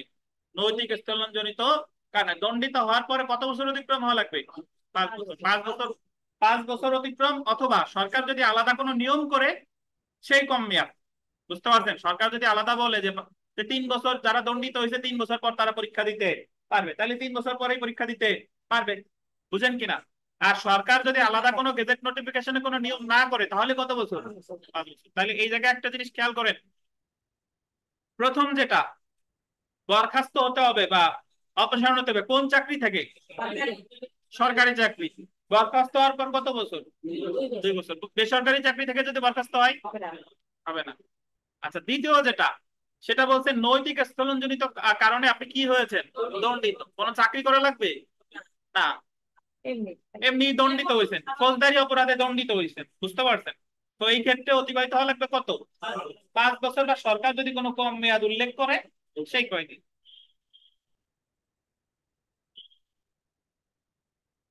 27-এর 3 ক এবং 6 মধ্যে পার্থক্য হলো 27-এর 3 ক প্রযোজ্য হবে যদি, আন্ডারলাইন করেন, সরকারি বা বিধিবদ্ধ সংস্থা হতে নৈতিক স্থলনজনিত কারণে চাকরিচ্যুত হয়। অন্যদিকে সরকারি চাকরি ব্যতীত অন্য কোনো ক্ষেত্রে নৈতিক স্থলনজনিত কারণে অপরাধে গোল দিবেন, দণ্ডিত হলে সেই ক্ষেত্রে 27-3 খ প্রযোজ্য হবে।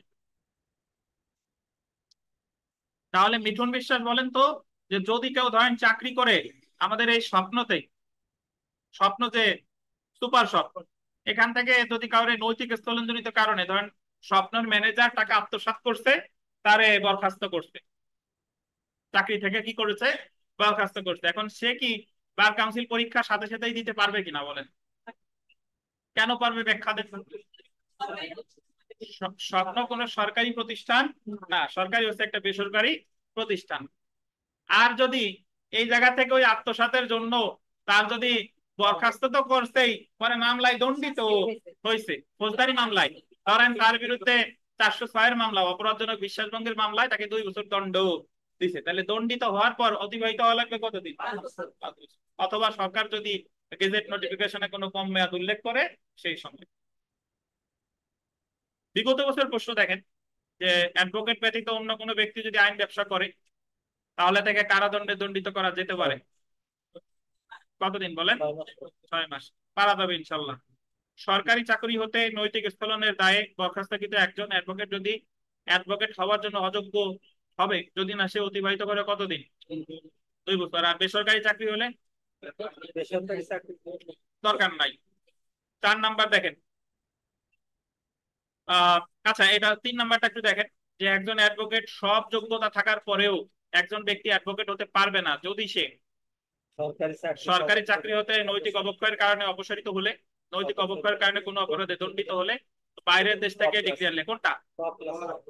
আর তারপরে দেখেন 4 নাম্বার, যে একজন ব্যক্তির অন্য সকল যোগ্যতা থাকা সত্ত্বেও অ্যাডভোকেট হিসেবে তালিকাভুক্তির জন্য অনন্য বয়স হতে হবে কতদিন? অ্যাডভোকেট হিসেবে থাকতে হবে কতদিন? 21 বছর। 5 নাম্বার দেখেন, যে অ্যাডভোকেট হিসেবে তালিকাভুক্তির জন্য একজন প্রার্থীর বয়স হতে হবে কত? 21 বছর। যদি বলে সর্বোচ্চ বয়স ঠিক নাই 150 বছর হইলেও সমস্যা নাই নাকি? দেখেন 1 নাম্বার দেখেন, যে আইনজীবী না হয়ে কোনো ব্যক্তি আইন পেশা করতে পারবে না, এই কথাটা বলছে কত অনুচ্ছেদে? এটা মনে রাখতে হবে 19। আইনজীবী না হয়ে আইন পেশা করতে পারবে না, এটা হলো কত? 19। 27 বলছে যোগ্যতা অযোগ্যতা। 2 নাম্বারে দেখেন, আইনজীবী না হয়ে আইন পেশা করলে বা হাইকোর্ট বিভাগে আইন পেশা করলে উক্ত ব্যক্তি দণ্ডিত হতে পারে কত? 6 মাস। এগুলো সব গুরুত্বপূর্ণ প্রশ্ন। 4 নাম্বারটা দেখেন, সর্বনিম্ন 7 বছর যাবৎ মুক্তার হিসেবে কাজ করেছে এমন কোন ব্যক্তি কোন শর্তটি পূরণ না করলেও অ্যাডভোকেট হিসেবে তালিকাভুক্ত হতে পারে, আইন বিষয়ে ডিগ্রি না অর্জন করলেও, নাকি বিবিআই, এগুলো সবই গুরুত্বপূর্ণ। 6 নাম্বার দেখেন, নৈতিক অবক্ষয়জনিত কারণে দণ্ডিত হলে এবং 1.5 বছর অতিক্রম না হলে কত বছর? 5 বছর। 7 দেখেন, সরকারি বিধিবদ্ধ সংস্থা হতে নৈতিক স্থলনজনিত কারণে চাকরি হতে অপসারিত এবং বরখাস্ত হলে এবং 1.5 বছর অতিক্রম না হলে অপসারিত বা বরখাস্তকারী ব্যক্তি অ্যাডভোকেট হিসেবে তালিকাভুক্ত হতে পারে না, কতদিন? 2 বছর না? তারপরটা দেখেন 8 নাম্বার, যে নৈতিক স্থলনজনিত কারণে কোনো অপরাধে দণ্ডিত হলে এবং 1.5 বছর অতিবাহিত না হলে কোনো ব্যক্তি অ্যাডভোকেট হতে পারবে না 5 বছর বা কম যে সময় সরকার গেজেট নোটিফিকেশন দ্বারা নির্ধারণ করে সেটা। এখন আমরা চলে আসি দেখেন, যে অ্যাডভোকেট তালিকাভুক্তি আবেদন দাখিল। আচ্ছা এই জায়গায় আমাদের এই কয় টাকা কি দেয় এগুলার এখন আর মিল নাই, বুঝতে পারছেন? একেবারে এই যে নিচের পয়েন্টটাই চলে আসেন, যে Bangladesh legal practitioners and rule 1972-এর 60 বিধিতে পাইছেন? 60 বিধিটা পাইছেন? 60 বিধিতে শিক্ষানবিশ আবেদন সম্পর্কে বলা হয়েছে। 60-এর 1 বিধি অনুযায়ী এটুক পড়েন, আর উপরে ঠুক বাদ, পড়ার দরকার নাই। 60-এর 1 বিধি অনুযায়ী অ্যাডভোকেট হওয়ার জন্য প্রত্যেক ব্যক্তিকে সর্বনিম্ন কয় বছর বলতেন? 10 বছর আইন পেশায় নিয়োজিত আছে এমন অ্যাডভোকেটের অধীন 6 মাস শিক্ষানবিশ হিসেবে কাজ করতে হবে। যে কিছুদিন আগে যারা যে ইন্টিমেশন ফর্ম জমা দিচ্ছেন তারা এমন একজন অ্যাডভোকেটের সাথে ওই চুক্তি করছেন, মানে কাজ করছেন, যে অ্যাডভোকেসির মেয়াদ কতদিন? সর্বনিম্ন 10 বছর। আমাদের 60 নিয়ে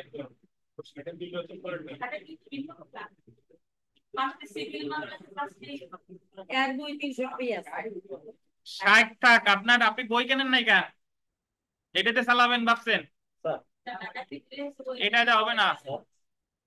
ওই যে সাইন নাম্বার ঠিকঠাক করে ওইটা যদি তোমার ড্র দেওয়া আছে এটা লেখা সাইন হিসেবে প্রয়োজনীয় যোগ্যতা থাকতে হবে। এটাতে প্রয়োজনীয় যোগ্যতা থাকার দরকার হ্যাঁ, তাহলে আপনি মানে না প্রশ্নটা কোন শর্তটি পূরণ না করলেও সেটা বলছে, জি তা না করলেও যোগ্যতা থাকতে হবে, এটা কি পূরণ করার দরকার আছে? যোগ্যতা থাকতে হবে না এটা তাই হবে না স্যার। আপনার প্রশ্নে চাইছে এই যে মাসুদ আবার পেশায় 4 নাম্বার প্রশ্ন দেখেন। জি সর্বনিম্ন সর্বনিম্ন 7 বছর মুক্তার হিসেবে কাজ করেছে এমন ব্যক্তি নিম্নলিখিত কোন শর্তটি পূরণ না করলেও, অ্যাডভোকেট হিসেবে তালিকাভুক্ত হ্যাঁ না করলেও বলছে যে আইন পেশায় প্রয়োজনীয় শিক্ষাগত যোগ্যতা থাকতে হবে, তো এটা পূরণ করার দরকার নাই। উনি বলতেছে যে এই জায়গায় অপশনে কেন না না নাই কেন? প্রশ্নে যদি না থাকে তাহলে উত্তরে তো আর এই জায়গায় না থাকলে তো উল্টো হয়ে যায়। হ্যাঁ, তো প্রশ্ন যদি না থাকে তাহলে উত্তর যদি না থাকে তাহলে পজিটিভ হয়ে যাচ্ছে। ব্যাস পাইতে ওই জায়গায় আইন বিষয়ে প্রয়োজনীয় শিক্ষা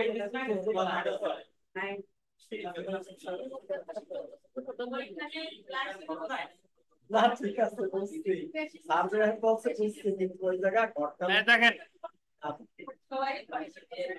এই ভাই থামেন, 60 বিধিতে বলছে 60-এর 1-2 আপনার কাজ নাই, ইভেন 60 বিধিটাও আপনার দরকার নাই।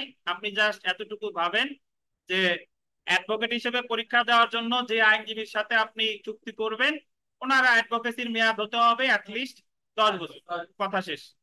তারপরে দেখেন আবেদন পত্রের সাথে 10টি মামলা, 5টা সিভিল আর 5টা কয়টা ফৌজদারি, 5টা সিভিল 5টা ফৌজদারি। এরপরে এই 800 টাকা এটার দরকার নাই। 60-এর 3 বিধি অনুসারে এটা দেখেন, 60-এর 3 বিধি অনুসারে কোন অ্যাডভোকেট আন্ডারলাইন করেন 4 জনের বেশি ব্যক্তিকে শিক্ষানবিশ হিসেবে নিতে পারবে না।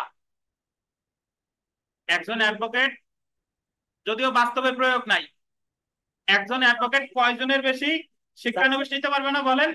4 জন। দেখেন তারপরে দেখেন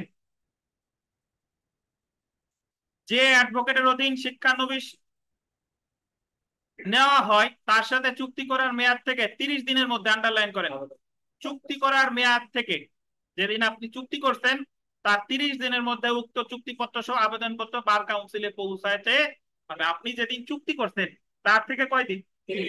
30 দিনের মধ্যে।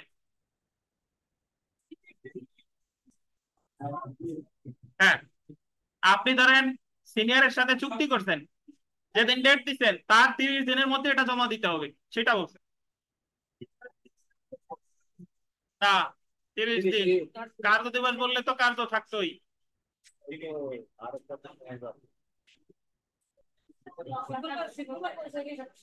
না। শুক্রবারে পৌঁছলে সমস্যা নাই কেন? শুক্রবারে আপনি বার কাউন্সিল খোলা পাবেন। সিনিয়রের সাথে কোর্ট তোলার দিন কি করতে হবে? ওটা তো বলি নাই, এই আপনারা ওটা বলি নাই। স্বামী বলে শুনেন, বলেন। আমি বলছি কি মানে যদি ঢাকায় পৌঁছে শুক্র করে দিন, কদিন থাকলো পরের দিন দিল। পরের দিন যেদিন খুলবে সেদিন যদি 31 দিন হয়ে গেছে, বার কাউন্সিলে তো ঠেকাবরই নাই যে তামা দিয়ে নিয়ে ধারা আপনারা দেবে নাই।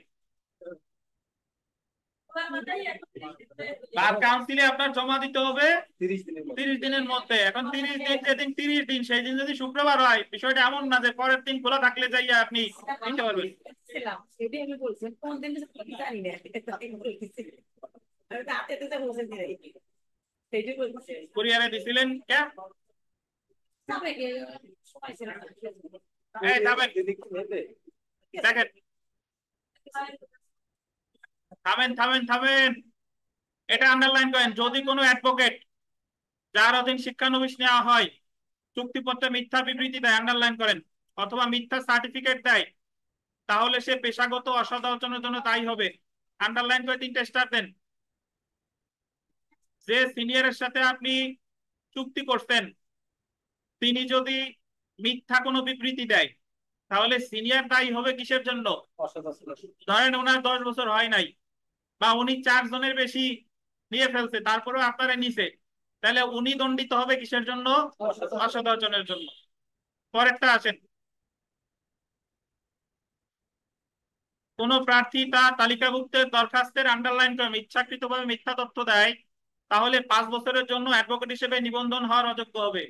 আপনি ইন্টিমেশন জমা দিচ্ছেন, ওই জায়গায় আপনি কোনো মিথ্যা তথ্য দিচ্ছেন, আপনি এলএলবি পাস করেন নাই, বা আপনি অমুক জায়গায় পাইছিলেন 3rd ক্লাস দিয়ে দিচ্ছেন 2nd ক্লাস বা 1st ক্লাস, মোটামুটি কোনো মিথ্যা তথ্য দিচ্ছেন, তাহলে আপনি দণ্ডিত, অযোগ্য হবেন ওই পরীক্ষা দেওয়ার জন্য। কত বছর? 5 বছর। তারপরে দেখেন যে হাইকোর্টে আইন পেশা করার জন্য এবং অ্যাডভোকেট হিসেবে নিবন্ধনের জন্য যে রেজিস্ট্রেশন করা হয় তার মেয়াদ বলতেন 5 বছর। আপনাদের যখন রেজিস্ট্রেশন কার্ড পেয়ে যাবেন, একটা রেজিস্ট্রেশন কার্ডের মেয়াদ 5 বছর, তাতে আপনি একটা পরীক্ষা পাইলেও 5 বছর, 3টা পাইলেও 5 বছর। এই 5 বছরের মধ্যে পাস না করলে রেজিস্ট্রেশন কি হয়ে যাবে? বাতিল হয়ে যাবে। বাট এই জায়গায় একটা কথা আছে, সেটা হচ্ছে ধরেন একজন পরীক্ষার্থীর লিখিত পরীক্ষা দিবে, ধরেন গতকাল আমাদের আলম খান লিখিত পরীক্ষা দিবে। আলম ভাই আপনারা অনেকেই চেনেন, উনি বলতেছে যে উনি প্রথমবার লিখিততে ফেল করছে, সামনেবার আবার লিখিত দিবে। তো উনি বলতেছে যে আমার তো আর 2 দিনের মধ্যে রেজিস্ট্রেশনের মেয়াদ শেষ। এখন উনার 2 দিনের মধ্যে শেষ হলেও কোনো সমস্যা নাই, উনি যতদিন পর্যন্ত লিখিত পরীক্ষা না হবে, মানে ধরেন লিখিত পরীক্ষায় পাশ করছে, ওই মেয়াদ শেষ হলে কোনো সমস্যা নাই। এরপর ভাইবা দিবে, ভাইবাতে পাশ করলে অ্যাডভোকেট, ওনারা রি রেজিস্ট্রেশন করার দরকার নাই। উনি রি রেজিস্ট্রেশন করবে তখন যখন উনি যদি আবার খারাপ করে শুরুতে চলে আসে, তখন হবে করতে হবে কি রি রেজিস্ট্রেশন। বুঝতে পারছেন? আচ্ছা, শেষ হলে কোনো সমস্যা নাই। প্রিলি পাস করে গেলে আবেদন লিখিত পাস করছেন, শেষ হয়ে গেছে, ভাইবা দেওয়া যায় 3 বার, আর রেজিস্ট্রেশন করার দরকার নাই। যতদিন পর্যন্ত আপনি কোড়ায় না আসতেছেন ততদিন পর্যন্ত ওই রেজিস্ট্রেশনের কাজ হবে।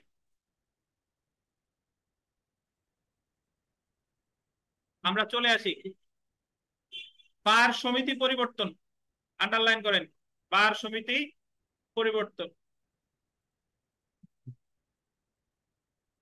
62-3 বিধিতে বিধান করা হয়েছে বার কাউন্সিলের অনুমতি না নিয়ে বা পূর্ববর্তী বার সমিতিতে সদস্যপদ বহাল রেখে, আন্ডারলাইন করেন, কোন আইনজীবীর জন্য অন্য বার সমিতিতে মেম্বারশিপ নিতে পারবে না।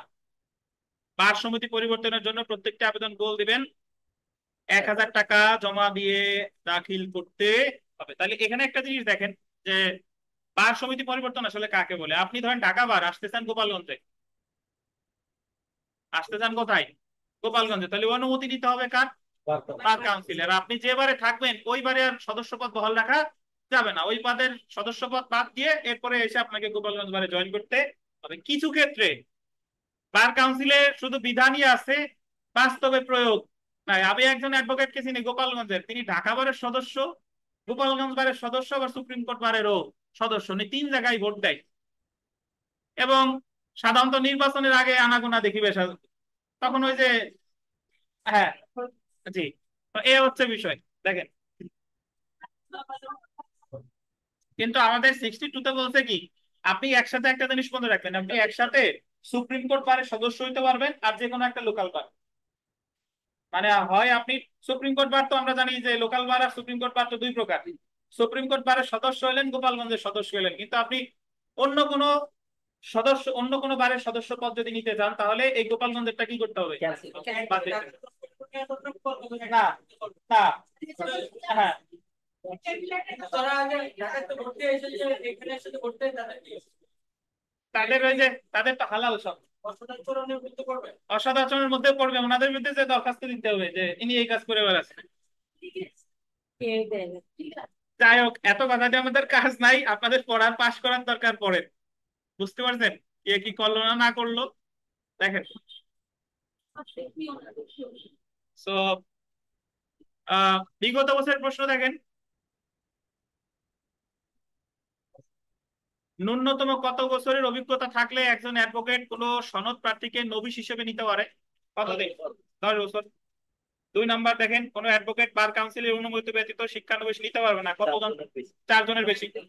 3 নাম্বার দেখেন, অ্যাডভোকেট সনদের জন্য কোন আবেদনকারীর পিপিএস ডায়েরিতে অনন্য কয়টি দেওয়ানি মামলা নোট থাকতে হবে? দেওয়ানি মামলা বললে কয়টা? 5টা। ফৌজদারি বললে কয়টা? সর্বোচ্চ কয়টা? 10টা। পরেরটা দেখেন যে যদি কোনো প্রার্থী তালিকাভুক্তির দরখাস্তে ইচ্ছাকৃতভাবে মিথ্যা তথ্য দেয়, প্রার্থী শব্দটা বলতে প্রার্থী দিছে, তিনি তালিকাভুক্তির অযোগ্য হবেন কতদিন? 5 বছর। আর যদি সিনিয়র দেয়, তাহলে কিসের জন্য হবে? অসদাচরণ। ঠিক আছে,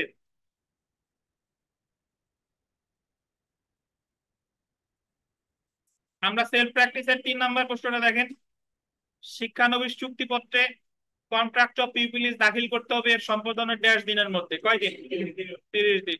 5 নম্বরটা দেখেন, যদি কোনো অ্যাডভোকেট শিক্ষানবিশ চুক্তিপত্রে মিথ্যা বিবৃতি প্রদান করলে বা মিথ্যা সার্টিফিকেট দিলে তিনি দায়ী হবে কিসের জন্য? অসদাচরণ। 7 নম্বর দেখেন, যে অ্যাডভোকেট হিসেবে তালিকাভুক্ত হওয়ার জন্য 10 বছরের অভিজ্ঞ অ্যাডভোকেটের অধীন শিক্ষানবিশ হিসেবে কাজ করতে হবে অ্যাটলিস্ট কতদিন?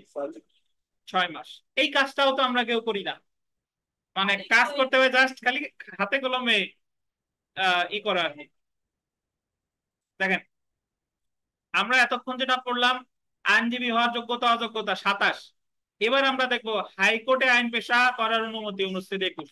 হাইকোর্টে, হাইকোর্ট বিভাগে অ্যাকচুয়ালি দেখেন 21 অনুচ্ছেদে হাইকোর্ট বিভাগে অ্যাডভোকেট হওয়ার জন্য প্রয়োজনীয় যোগ্যতা সমূহ উল্লেখ করা হয়েছে। 21 অনুচ্ছেদ অনুসারে কোনো ব্যক্তি হাইকোর্ট বিভাগে আইন পেশা করার জন্য তালিকাভুক্ত হওয়ার জন্য যোগ্য হবে যদি, দেখেন, অ্যাডভোকেট হিসেবে অধস্তন আদালতে গোল দিবেন সর্বনিম্ন 2 বছর আইন পেশা করার অভিজ্ঞতা থাকতে হবে। এখন এখানে একটা কথা আছে, যদিও এই জায়গার ভাষাগুলো উল্টা একটু এদিক সেদিক, বাট অ্যাকচুয়ালি হচ্ছে আমি একটু আপনাদের বাস্তবে বলে নি। সেটা হচ্ছে যে যখন আপনি এলএলবি ডিগ্রি কমপ্লিট করেছেন তখন তখন আপনি বার কাউন্সিলের পরীক্ষা দিতে পারতেছেন। আইনজীবীর সাথে কাজ করতে হবে কতদিন? 6 মাস না? কতদিন? 6 মাস। যখন আপনি অ্যাডভোকেট হয়ে গেছেন, ধরেন জজ কোর্টের অ্যাডভোকেট হয়ে গেছেন, তখন আপনি যেরকম নিম্ন আদালতে একজন সিনিয়রের সাথে ইন্টিমেশন জমা দিয়েছিলেন, হাইকোর্টেরও একজন সিনিয়রের সাথে ইন্টিমেশন জমা দিতে হবে। যেদিন থেকে আপনি চুক্তি করলেন সেদিন থেকে 2 বছর। সেদিন থেকে কত? 2 বছর। যদি আপনার এলএলএম না থাকে, যদি আপনার মাস্টার্স না থাকে। এটা একটা জিনিস খেয়াল করেন, যেদিন থেকে চুক্তি করবেন তারপর থেকে 2 বছর। আপনি ধরেন 10 বছর অ্যাডভোকেসি করছেন জজ কোর্টে, কিন্তু আপনি সিনিয়রের সাথে কোনো চুক্তি এখনো করেন নাই। যেদিন থেকে চুক্তি করবেন সেদিন থেকে 2 বছর। অনেকে ভাবে কি যে আমি হয়তোবা এই 2 বছর প্র্যাকটিস করছি তারপরেই বোধহয় দিতে পারবো, বিষয়টা কিন্তু তা না। আপনার চুক্তি করার পর থেকে কত বছর? 2 বছর। যেরকম আপনার যে 6 মাস কাউন্ট হতো, এটা কি চুক্তি করার পর থেকে 6 মাস না? ঠিক একই ভাবে যদি আপনার মাস্টার যদি না থাকে তাহলে চুক্তি করার পর থেকে 2 বছর, আর মাস্টার যদি থাকে এলএলএম থাকে তাহলে চুক্তি করার পর থেকে কয় বছর? বুঝতে পারছেন? অনেকে ভুল বোঝে, ধরেন অ্যাডভোকেট হয়েছে তারা ভাবে কি যে আমি আগে প্র্যাকটিস করে নেই তারপরে তো পরীক্ষা 2 বছর পর দিতে পারবো। বিষয়টা তা না। 25 বছর প্র্যাকটিস করছেন, ইন্টিমেশন জমা দেন নাই, যেদিন থেকে ইন্টিমেশন জমা দিবেন সেদিন থেকে কয় বছর? মাস্টার্স থাকলে 1 বছর, মাস্টার্স না থাকলে 2 বছর।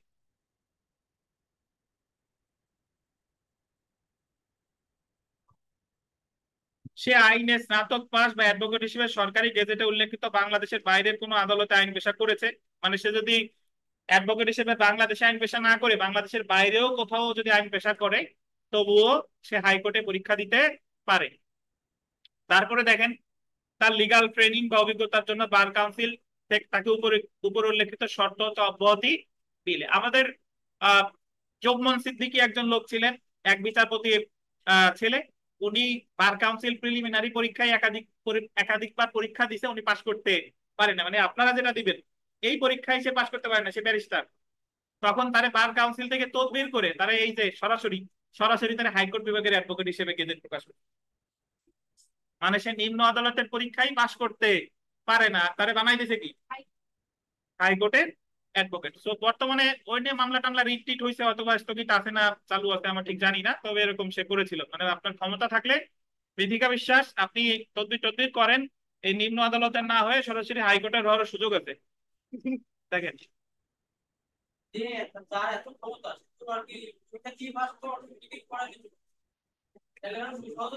দেখেন উপর উল্লেখিত শর্ত, পূরণ সাপেক্ষে। এখন হয়েছে কি, আগে তো মনে করেন যে সিপাসাপাই দিয়ে কোন জায়গায় আগে গেজেট টেজেট প্রকাশ করতে এটা আর জানতো না মানুষ, কিন্তু সোশ্যাল মিডিয়ার যুগে একটা ঘটনা কোনো জায়গায় ঘটে গেলে হঠাৎ করে কোনো জায়গায় ছড়াই দিলে কি সারা বাংলাদেশ আপনার জেনে যায়।